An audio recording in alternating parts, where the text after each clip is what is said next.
Prezados irmãos e amigos, eu vos cumprimento com a paz do Senhor. Neste momento eu quero pedir desculpa pelo atraso em estar postando o vídeo, pois não estou muito bom de saúde. Estou passando muito bem, a garganta bastante inflamada, já faz quase 8 dias. Não tenho assim a mínima possibilidade de fazer um comentário ostensivo da lição, mas para não passar em branco, sem nenhum comentário dessa lição, eu quero apenas passar para vocês algumas informações básicas da lição. Estarei basicamente só lendo a lição. Como vocês percebem, a minha garganta está um tanto quanto inflamada, estou impossibilitado até de trabalhar, mas a lição de hoje eu quero estar apresentando para não deixar passar em branco. É a lição de número 6, de 12 de maio de 2019. Desde já eu peço oração em meu favor. O título da lição é As Cortinas do Tabernáculo. Como já falamos assim de uma forma exaustiva, tudo que havia no tabernáculo foi ordenança divina e havia ali uma simbologia que apontava para a obra redentora de Cristo. E as cortinas, as cores das cortinas, tudo ali tinha uma simbologia, mesmo porque nós podemos observar que a questão das cores para a cultura judaica tinha uma importância muito grande e comunicava uma mensagem também. Eu penso que, como estudioso da língua e da linguagem, nós sabemos que existem várias formas de comunicação. Existe a comunicação verbal, que se dá por meio da escrita e por meio das palavras, mas existe também a linguagem não verbal, que é a linguagem dos sinais, das imagens, dos gestos e, por que não dizer, também das cores. Portanto, as cores também é uma forma de linguagem. Então, cada cortina ali do tabernáculo, tanto ali da cerca do tabernáculo, como também do próprio ambiente do lugar santo e do Santo dos Santos, havia cores variadas e cada cor tinha uma mensagem, cada cor comunicava algo para o povo de Israel e apontava também para algo no futuro. Portanto, pode até a princípio parecer um título sem importância falar de cortinas, mas nós temos que nos transportar para a cultura da época e perceber que cada cor, cada peça ali tinha uma significação, tinha um significado para aquela cultura e, como já falei, apontava também para a obra redentora de Cristo. O textuário dessa lição nos apresenta: ora, tudo isso lhe sobreveio como figuras, e estão escritas para aviso nosso, para quem já são chegados os fins dos séculos, mostrando exatamente que tudo aquilo que foi, que sobreveio ao povo de Israel, toda aquela simbologia, tudo aquilo era um aviso que apontava para o fim dos séculos e apontava também para essa nova relação do homem com Deus através da nova aliança. A verdade prática da nossa lição, serei bem sucinto mesmo, enquanto ainda estou aguentando da minha garganta.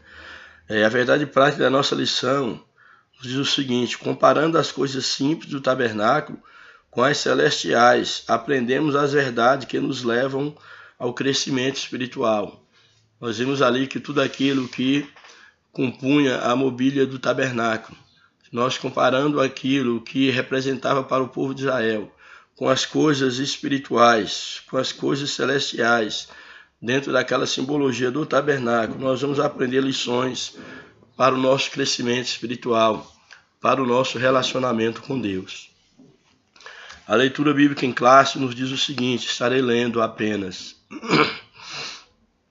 E o tabernáculo farás de 10 cortinas de linho fino torcido, de pano azul e púrpura e carmesim, com querubins, e farás de obra esmerada. Chama aqui a atenção a ideia de obra esmerada, que era um trabalho que deveria ser feito com afinco, deveria ser feito com esmero, e não de qualquer forma.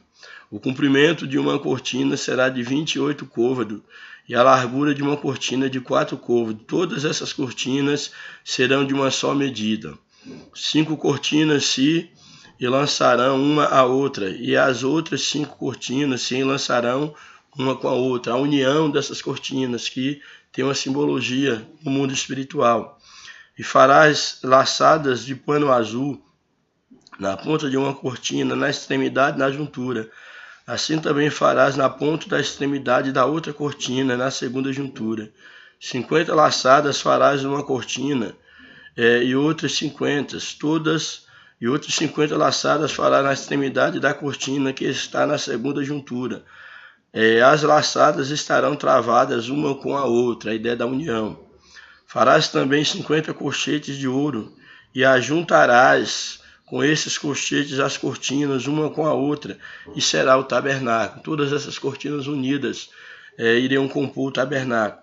Farás também cortinas de pelo de cabra por tenda sobre o tabernáculo, que iria essas cortinas de pelo de cabra iria cobrir o tabernáculo, para evitar as intempéries, as chuvas, etc. Seria essas cortinas.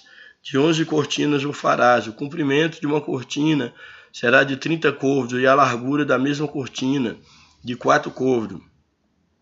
Estas 11 cortinas serão de uma medida, e ajuntarás 5 dessas cortinas por si, as outras 6 cortinas também por si. Dobrarás a 6ª cortina diante da tenda, e farás 50 laçadas na borda de uma cortina, na extremidade, na juntura, e outras 50 laçadas na borda da outra cortina, na segunda juntura. Farás também 50 colchetes de cobre, e meterás os colchetes nas laçadas, e assim ajuntarás a tenda para que seja uma. A tenda tinha que ser uma unidade. E o resto que sobejar das cortinas da tenda, a metade das cortinas que sobejar, penderá sobre as costas do tabernáculo, e um côvado de um lado e outro côvado de outro lado, que sobejará no comprimento das cortinas da tenda, penderá de sobeja aos lados do tabernáculo, de um e de outro lado, para cobri-lo. Farás também a tenda uma coberta de peles de carneiro, tintas de vermelho, e outra de peles de texugo em cima. Então aqui são as ordenanças das cortinas, quantidades, e como elas deveriam estar expostas no tabernáculo, ali compondo o tabernáculo. Aí a introdução da nossa lição vai nos apresentar as cortinas do tabernáculo. Tinha muito a dizer-nos acerca da maravilhosa obra redentora de Cristo. Pelas suas estruturas, simbologias, cores, veremos como este utensílio importante do tabernáculo se fez a figura de estímulo para adentrarmos a presença de Deus de maneira confiante e ousada. Temos então que a finalidade das cortinas era tanto para demarcar o lugar santo, o tabernáculo como um todo, como também para separar o profano do lugar santo. O povo, para adentrar a presença de Deus, tinha que passar por essas cortinas, tanto as cortinas ali do pátio, quanto as cortinas que davam acesso ao interior do lugar santo e do Santo dos Santos, onde o tabernáculo, onde os sacerdotes entravam para ministrar. Aí o primeiro ponto da lição nos apresenta as cobertas e as cortinas do tabernáculo. Embora fosse complexa em detalhes e específica nos materiais de cores, a estética do tabernáculo tinha um apresentar de uma leitura fácil. Era uma leitura fácil dentro daquela cultura, o entendimento do que simbolizava o tabernáculo, pois a montagem e desmontagem do santuário tinha de ser de acordo com a simplicidade do cotidiano na vida do deserto. Apesar da riqueza de detalhes, mas a montagem, a forma como foi organizada para que se montasse e desmontasse o tabernáculo, era algo muito simples, semelhante àquilo que o povo já estava acostumado no deserto. A simplicidade, apesar de algo muito luxuoso, algo muito de uma perícia muito grande, mas ao mesmo tempo a simplicidade. As cobertas e as cortinas do tabernáculo estavam assim classificadas. O primeiro subtópico vai falar sobre aí, a partir do primeiro subtópico, como estavam classificadas, como estavam expostas as cortinas do tabernáculo. Primeiro ponto, a coberta exterior. Isso aqui é muito interessante. Era aquela parte que dava a proteção ao tabernáculo, a parte superior, que estaria ali exposto à chuva, ao sol, às intempéries. A coberta, no caso exterior, a coberta era feita de peles de animais marinhos, que eram texugos ou golfinhos, que eram os animais dos quais tirava essa pele, para fazer então essa primeira parte da cobertura exterior. O desenho não expressa a beleza exterior ou algo que chamasse a atenção. Tratava-se de um material para resistir às intempéries, como havia falado, do deserto. Era rústico. A estrutura na qual repousava a coberta era feita de madeira de acácia, com madeira de acácia para que se colocasse as cortinas de couro por cima. E revestida essa madeira, feita de esses varais feitos de madeira de acácia, eram revestidos para poder sustentar então aí as cortinas, revestido todo de ouro, esses varais. Ora, imagine uma estrutura de madeira de acácia forrada com ouro por dentro e coberto de peles diversas por fora. Assim era o tabernáculo. Então imagine essa armação de madeira de acácia coberta de ouro e coberta por cortinas de couro, as cortinas externas. É inevitável não correlacionar a estética exterior do tabernáculo com a humanidade do nosso Senhor Jesus Cristo, que se fez carne. Então essa cortina externa, essa coisa rústica, nos fala da humanidade de Jesus, que ele se tornou homem, se tornou carne, ele se rebaixou, se tornando homem, para que nós pudéssemos voltar para Deus. A profecia de Isaías acerca da humanidade de Jesus é vívida, porque foi subindo como um renovo perante ele, como raiz de uma terra seca, não tinha parecer nem formosura, e olhando nós para ele, nenhuma beleza víamos para que o desejássemos. Esse texto, ele, claro, aponta para a humildade de Jesus, que se tornou homem, mas mais especificamente falando no momento em que Jesus, quando prestes a ser crucificado, onde ele tomou sobre si toda a vergonha do homem, onde ele foi chicoteado, ele foi pisado e ele ali com o seu corpo desfigurado. Ele não havia nenhuma beleza que pudesse atrair alguém. Não dizendo com isso que Jesus era uma pessoa feia, não, ele era um homem comum, como qualquer uma outra pessoa de aparência. Porém, a cruz, o calvário, o martírio, os momentos que antecediam a cruz o desfiguraram, devido a todo o sofrimento, as chicotadas, a humilhação que ele passou, se tornando uma pessoa desprezível. A sua imagem não atraía ninguém pela beleza, mas sim, era uma imagem desfigurada, e não havia nenhuma beleza para que nós pudéssemos desejá-lo. Aí o subtópico 2, as cortinas internas. Então aqui tínhamos essas cortinas rústicas, que eram as externas, e o 2, as cortinas internas. Por baixo da cobertura exterior, isso aqui é muito interessante, porque nós vemos aqui que havia 4 camadas de cortinas. A primeira, a superior, havia aí a segunda, a terceira e a quarta. E era a forma como estava coberto o tabernáculo. Por baixo da cobertura exterior havia uma segunda coberta de peles de carneiro tingida de vermelho. Por debaixo dessas peles de carneiro havia outra cortina feita de peles de cabras sem ser tingida. E uma última cortina, a quarta, uma quarta cortina que podia ser vista somente do lado de dentro, que era a última cortina que podia ser vista do lado no interior do tabernáculo. Era uma cortina feita de linho branco e fino bordado, com bordados com figuras de querubins, essa quarta, última cortina, que podia ser vista pelo interior do tabernáculo. Suas cores eram púrpura, escarlate, azul e azul. A visão dessa cortina lembrava o céu de glória, a visão dessa cortina. Toda essa imagem nos aponta alguns símbolos importantes. Quais são os símbolos? Primeiro, a coberta tingida de vermelho aponta para Cristo e o sacrifício na cruz, já que o vermelho é uma simbologia aí do sangue de Cristo vertido na cruz pelo pecador. A segunda cortina, feita de pelos de cabra branca. Essa segunda cortina, sem ser tingida, revela exatamente a pureza e a justiça do Senhor Jesus. Pureza, não era tingida essa cortina. A última, a terceira cortina, no caso, ela revela a natureza dos seres angelicais que servem junto de Deus. Esse terceiro passo, a última cortina. Assim, o tabernáculo tipificava a morada de Deus e as características redentoras e salvíficas expressas na obra expiatória de Cristo. Então, o tabernáculo ele apontava exatamente para a justificação que o homem receberia da parte de Deus por intermédio de Cristo Jesus. Expressava a obra salvífica de Cristo em expiação pelo pecado da humanidade. Louvado seja o nome do Senhor. Aí o ponto 2 da lição nos apresenta o cortinado do pátio do tabernáculo. Esse segundo ponto, ele também é interessante porque ele vai trabalhar a questão da simbologia aí no cortinado do pátio, vai apresentar o cortinado do pátio como o que ele representava. Aí nesse tópico nós temos, o primeiro subtópico, a simbologia descritiva das cortinas do tabernáculo.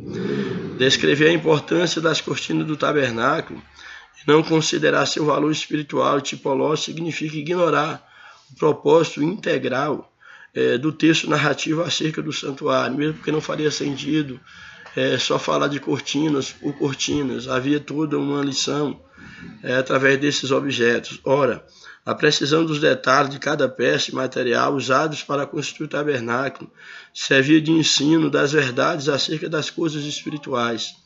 Por isso, a madeira, metais, tecidos e tintas especiais usadas no pátio do santuário remontam a uma tipologia singular com relação à pessoa e à obra do Senhor Jesus, nosso Redentor. Tudo aquilo tinha um valor espiritual. O significado é interessante aqui, que essas cortinas do pátio tinham dois significados importantes, que era o da separação, separar o pecado, e a santidade, guardar a santidade. Então o que nós temos aí em relação ao significado da separação? O ambiente entre a cerca e o tabernáculo. Entre a cerca e o tabernáculo, isso aqui é interessante, havia um cortinado branco de linho fino, torcido, que tinha por objetivo fazer a separação dos pecadores. A cortina, ela separava então os pecadores. Para adentrar o pátio, o pecador deveria levar a sua oferta pelo pecado. Assim as cortinas faziam a separação entre o lugar santo e o lugar profano. Então temos aqui na cortina a ideia de separação. Nesse sentido, a imagem do cortinado de linho torcido simboliza a pureza de Deus no mundo de impureza. Então, a cortina apontava para a pureza de Deus, que não pode se misturar com o pecado do homem. É o símbolo da santidade e pureza de Jesus, pois como homem, nosso Senhor não teve mácula, conforme ele mesmo indagou seus opositores, quando ele diz ali em João 8,46, quem dentre vós me convence de pecado? Não havia pecado em Jesus, ninguém podia convencê-lo de pecado. Aqui há uma distinção importante que deve ser feita em relação à antiga aliança. Na nova aliança, a igreja de Cristo não se fecha dentro de uma cerca. Essa distinção em relação à antiga aliança, que o tabernáculo era fechado dentro de uma cerca. Já na nova aliança, a igreja de Cristo não se fecha dentro de uma cerca, mas está pronta para receber qualquer tipo de pecador, uma vez arrependido, que confessa o senhorio de Jesus Cristo na sua vida, mesmo porque o santuário, o nosso novo santuário é Cristo, e toda a separação ela foi tirada para que o homem pudesse aproximar-se de Deus através de Cristo Jesus. Então aí tinha essa cortina o sentido de separação, mas também tinha o significado de santidade, que é o terceiro subtópico. Santidade é a separação absoluta do pecado e dedicação exclusiva para Deus. Quem é santo tem essa consciência que é separado de e dedicado para. Separado de quê? Do mundo. E dedicado para quem? Ou a quem? A Deus. Louvado seja Deus. Por isso as cortinas da cerca do pátio e do tabernáculo, bem como tudo dentro dele, revelam a santidade. Tanto as cortinas da cerca que separava do arraial, separava do povo, do pecado, como também as cortinas do próprio ambiente, do santo dos santos, revelam exatamente a santidade de Deus. Revela que Deus é um Deus santo, que não se mistura com o pecado. Não podemos jamais desconsiderar a seriedade do chamado para vivermos uma vida santa, porque Deus é santo e Ele exige que nós sejamos também santos. Os tempos atuais nos desafiam a viver um estilo de vida na presença de Deus, manifestando a santidade, a pureza de Cristo. Ter a consciência da santidade bíblica significa ter a disposição para viver na contramão do mundo. Então, o que é viver em santidade? É viver na contramão deste mundo. É viver ao lado de Cristo, sabendo que nós temos um compromisso de expressar a imagem de Cristo através do nosso viver. E, finalmente, o último tópico da lição, o tópico número 3.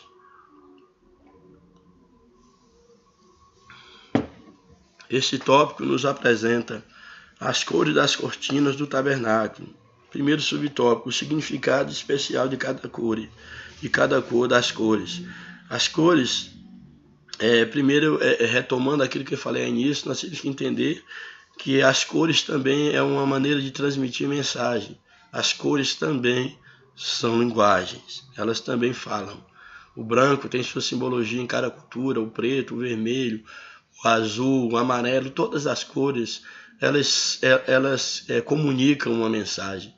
E aqui dentro do tabernáculo, retomo, elas comunicavam uma mensagem, como também apontavam para uma mensagem no futuro, apontavam para Cristo e para a obra redentora de Cristo. O significado especial das cores. As cores usadas na estrutura do tabernáculo tinham um significado especial. Por meio delas, o povo de Israel perceberia o símbolo da manifestação da glória de Deus nos sacrifícios que fossem apresentados. Havia uma ordem em que as cores eram mencionadas. Primeiro nós temos a cor azul, depois a púrpura, o carmesim e por último o branco.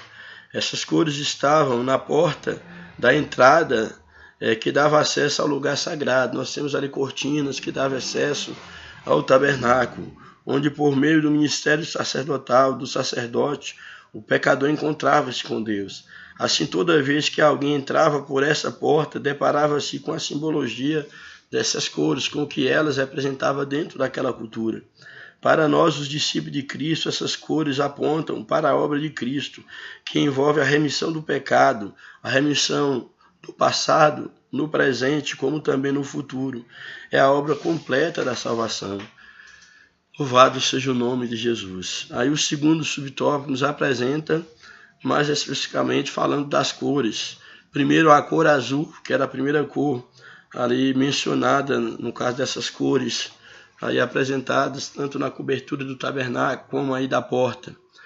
A cor azul é uma cor que remete ao céu, indica a origem celestial de Cristo e sua divindade. Então essa cor que dentro daquela cultura simbolizava a questão celestial dos céus, ela apontava exatamente para Cristo, indicava a origem de Cristo, que ele era o Deus entre os homens, indicava a divindade de Cristo. Essa cor apontava exatamente que Cristo ele veio do céu, era o presente de Deus dado aos homens. Nosso Senhor era verdadeiramente homem e verdadeiramente Deus. Ele nunca deixou de ser Deus e se tornou totalmente homem. Esse é o mistério da encarnação. Ele veio do céu, mas fez-se homem na terra. Depois da sua ressurreição e vitória contra a morte, ele foi recebido no céu, reavendo aquela mesma glória que tinha antes que o mundo existisse. Ele retoma a sua glória ao ser assunto aos céus. Por intermédio do Espírito Santo, nosso Senhor edifica, sela pela sua igreja, a noiva, em que um dia brevemente ele buscará. Portanto, temos aí a cor azul da cortina, representava o azul celeste dos céus. E isso apontava exatamente para a natureza divina de Jesus, que veio da parte de Deus. A segunda cor, a cor púrpura. A púrpura, que era um tecido roxo, obtido de um molúsculo, que estava no fundo dos mares. É uma cor que remete, esse roxo, remete à ideia de realeza, que aponta para o futuro, onde Jesus ele virá como um rei e reinará para sempre. Em relação a Cristo, a cor é uma figura da realeza e divindade de Cristo. Ele sempre foi rei e há de vir para reinar sobre o mundo, bem como aponta para a realeza, a divindade de Jesus, bem como para a sua manifestação triunfal para implantar o reino milenial. Nós sabemos que essa é uma promessa da Bíblia. O nosso Deus jamais perdeu o controle da história. A história, o mundo, ele está sob o controle de Deus. Tudo está debaixo do controle de Cristo. A outra cor, a cor escarlate, esse cor carmesim. O carmesim é uma cor de sangue vermelho vivo, esse sangue vivo. Se por um lado a cor projeta o vitupério, o sofrimento de Cristo, esse vermelho, o sofrimento de Cristo, o vitupério do Calvário. Por outro lado também, aponta para a obra triunfal, a obra salvífica de Cristo. Por outro lado, aponta para a glória vindoura, para o reinado do Rei dos Reis e Senhor dos Senhores, que é Jesus Cristo. Essa cor tanto aponta para o sofrimento de Cristo, como aponta também para a sua majestade, para a sua glória, onde ele há de vir como o Rei dos Reis e Senhor dos Senhores. Nosso Senhor sofreu, foi ferido e derramou seu sangue, remidor, como nos revela Apocalipse 19:13. E estava vestido de uma veste salpicada de sangue, e o nome pelo qual se chama é Palavra de Deus. E finalmente a última cor, a cor branca do linho torcido. Em um ponto anterior nós tratamos dessa cor para revelar a santidade de Cristo. Num sentido especial, o linho torcido é um tecido rústico e batido que lembra a humanidade de Jesus e o sofrimento de Jesus em nosso lugar. O linho, esse pano rústico, nos lembra da humanidade de Cristo, do seu sofrimento em favor da humanidade. Lembra também o fato de que a morte de Cristo tornou-se o fundamento da nossa justiça, da justiça de Deus em nosso favor. Nós somos justificados através do sacrifício de Cristo. Então aqui o que nós vimos aqui nesse ponto é mostrando exatamente que esses elementos, todos esses elementos, as cores ali do tabernáculo, azul apontando para o celeste, para a divindade de Cristo, a cor púrpura apontando para a ideia da realeza, daquilo que Cristo ele veio conquistar, do seu reino espiritual e do seu reino no futuro, quando ele há de reinar, implantar o seu reino milenial. A cor escarlate, o carmesim, que ao mesmo tempo que fala do seu sofrimento, fala da sua vinda em glória como Rei dos Reis, Senhor dos Senhores. A cor branca, que fala da santidade de Cristo, mas ao mesmo tempo fala da sua natureza humana, do seu sofrimento e do preço que ele pagou para a redenção dos nossos pecados. Louvado seja o nome de Jesus.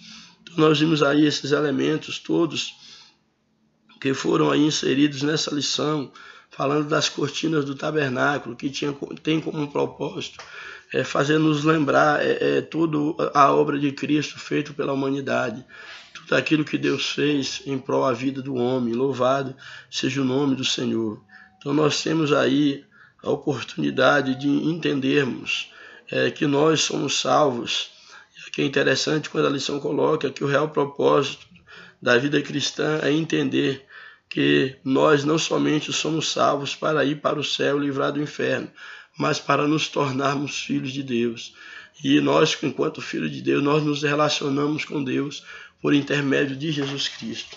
E tudo aquilo que foi escrito para o nosso proveito, a fim de que nós entendêssemos a vontade de Deus e a maneira como Deus ele quer falar com cada um de nós. Finalmente, como já falei, não consigo ser extenso nessa lição. Deus sabe de todas as coisas. Mais uma vez peço, oreis por mim. Mas a conclusão da nossa lição nos apresenta. O autor da Epístola aos Hebreus exorta-nos a chegar com confiança ao trono da graça, pois assim alcançaríamos misericórdia e acharíamos graça para, num tempo oportuno, sermos auxiliados. Jesus, o sumo sacerdote perfeito, deu-nos este privilégio para desfrutarmos da presença santa de Deus mediante a fé. Não tenhamos receio de adentrar a presença santa do Pai. Então, tudo aquilo que era necessário para que nós pudéssemos nos relacionar com Deus, tudo aquilo já foi conquistado por Cristo na cruz. E é interessante nós observarmos que aquilo que foi conquistado na cruz por Jesus Cristo é direito nosso, é nossa herança. Mas é necessário que nós entendamos uma coisa: muitos querem desfrutar dos bens, dos benefícios da salvação, dos benefícios advindos da morte, da encarnação, do sofrimento, da morte de Cristo e da sua ressurreição. Mas é necessário, a Bíblia nos apresenta que se nós quisermos reinar com Cristo, nós temos também que morrer com Ele, para ressuscitarmos com Ele. O que é morrer com Cristo? Morrer com Cristo é viver uma vida para Ele, é viver uma vida de negação, é viver uma vida que expressa a vontade de Deus, é não nos dobrarmos às coisas deste mundo, é não sermos levados à distração pelas coisas deste mundo, mas é entendermos que nós temos uma missão que é viver para Cristo, que é viver em Cristo, que através do nosso viver Cristo seja manifestado ao mundo e que muitas outras pessoas elas possam também conhecer a Cristo através da nossa vida. Portanto, que nós possamos entender, fomos libertos não apenas para nos livrarmos da condenação do inferno e para irmos para o céu, mas para sermos parecidos com Jesus, para expressarmos a vida de Cristo através da nossa vida. Então, que Deus nos abençoe, que o Espírito de Deus fale ao nosso coração. Eu espero em Deus que na próxima oportunidade eu tenha condição de poder expressar de uma maneira mais clara, mais objetiva, ou quem sabe postar um comentário maior da lição. Um grande abraço, oreis por nós e a paz do Senhor, em nome de Jesus. Amém.